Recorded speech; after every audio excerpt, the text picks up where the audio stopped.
So I guess in terms of that day, I mean, I had been thinking of doing a general piece about the events, and nobody really understood or guessed what was about to happen. And I remember having debated earlier on in the day, should I go down to the Ellipse for Trump's speech there, or should I go somewhere maybe along the route if protesters were marching towards the Capitol?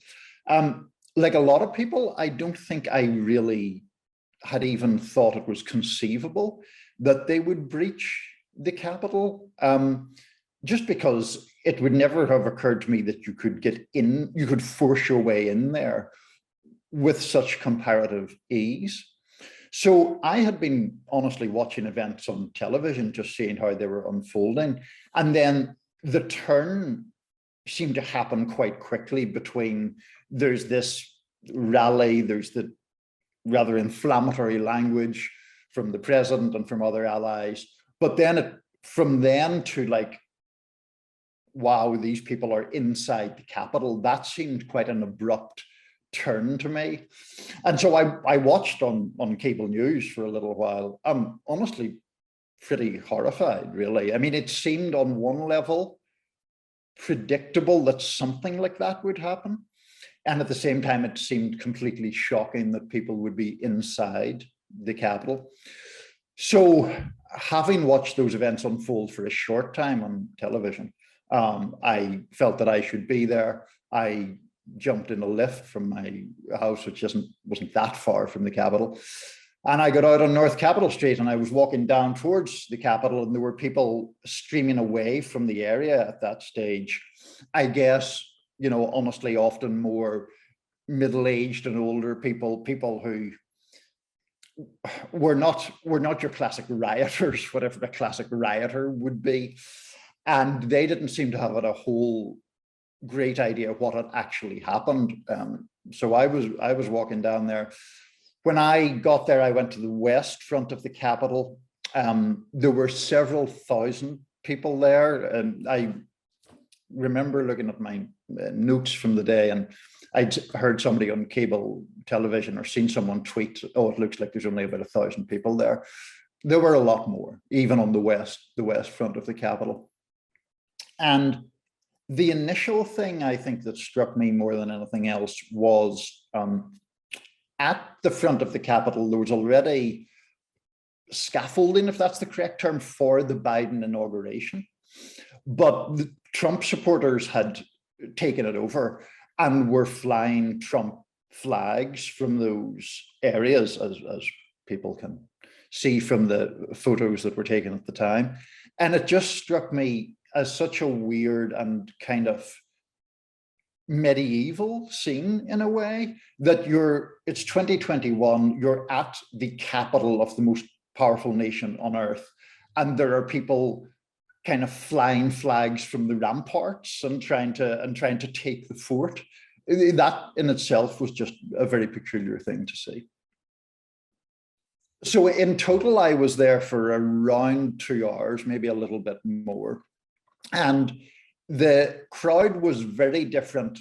You know, the further you moved away from the Capitol, the more you ran into just kind of honestly quite eccentric people, you know, people maybe dressed in revolutionary era clothing, or people who had really very peculiar views.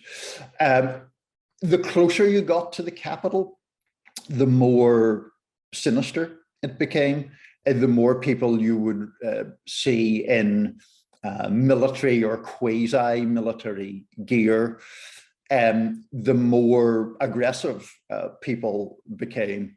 You know, so I remember trying to talk to one person, and he said, "Where are you from?" And I said, "I'm from the Hill." And he said, "Fuck the Hill." And I was like, okay. And then after he got that out of his system, we actually talked off the record for a little while, and he was civil enough. There was another quite young man there, dressed again in sort of military or militarized type stuff. And a lot of it, honestly, that I saw was kind of macho posturing. And I don't say that to disparage or minimize the fact that obviously people died and obviously there was real violence. But even close to the Capitol, you know, this guy that I was mentioning, the young guy in the military getup, was saying that, you know, he would come and find me if I wrote a story that wasn't to his liking and stuff. It's like, yeah, okay, like whatever. But I don't know if I ever felt in actual physical danger myself, not really, honestly, but the drama or the sinister nature or historic, in all the bad senses of that word, nature of what was unfolding before my eyes, that was very clear. And there seemed to be some kind of gas being used. I mean, certainly I saw protesters coming out from the very front of the Capitol with their eyes streaming as if it were tear gas or something of that nature. And at this stage, you know, there's an odd thing that reporters or anyone else will tell you about being an eyewitness to something that is both historic and chaotic at the same time. And it's that often people who are watching on TV have a bigger sense of the big picture than you do. So I could see that it appeared that there were people still in the Capitol, that there was still a melee, that there were still many, many Trump supporters chanting and agitating at the front of the Capitol. I had no idea, other than via Twitter, what was going on inside, because I couldn't see inside. So in a couple of ways, simply just looking at the scene, looking at that, you know, like I said, this kind of medieval scene, it was just like, this is something that we haven't seen before. Also, on a personal level, of course, we're all on social media, and I posted something about being there, and I got this stream of messages, particularly from friends on the other side of the Atlantic, which is obviously where I'm from originally, checking on my safety. Now, I never, like I said, felt in actual danger, but the fact that there were people in Ireland and England in real time responding and, you know, touchingly kind of worried about me, that was, I think, a signifier more broadly that this was like a global event that people were watching unfold and was very significant. I mean, in terms of American reporting, I should perhaps say I've lived in the US for almost 20 years, but grew up in Belfast in the north of Ireland, which obviously had its own political conflict, and I did some reporting there. In terms of a sinister or worrying thing, this is the worst thing I've covered in the United States. There are other historic things I've covered in the United States. I was there in Chicago the night Barack Obama was elected president. But in terms of something that is ominous and violent and oppressive in its whole atmosphere, this would have been the worst. So sometime shortly after 5 p.m., according to my own notes, I'm not relying purely on memory, I had left, and I walked away from the Capitol up North Capitol Street. And one of the things that struck me in that was this thing that happens in historical events where there is the core event itself, but 10 blocks away, it's normal life.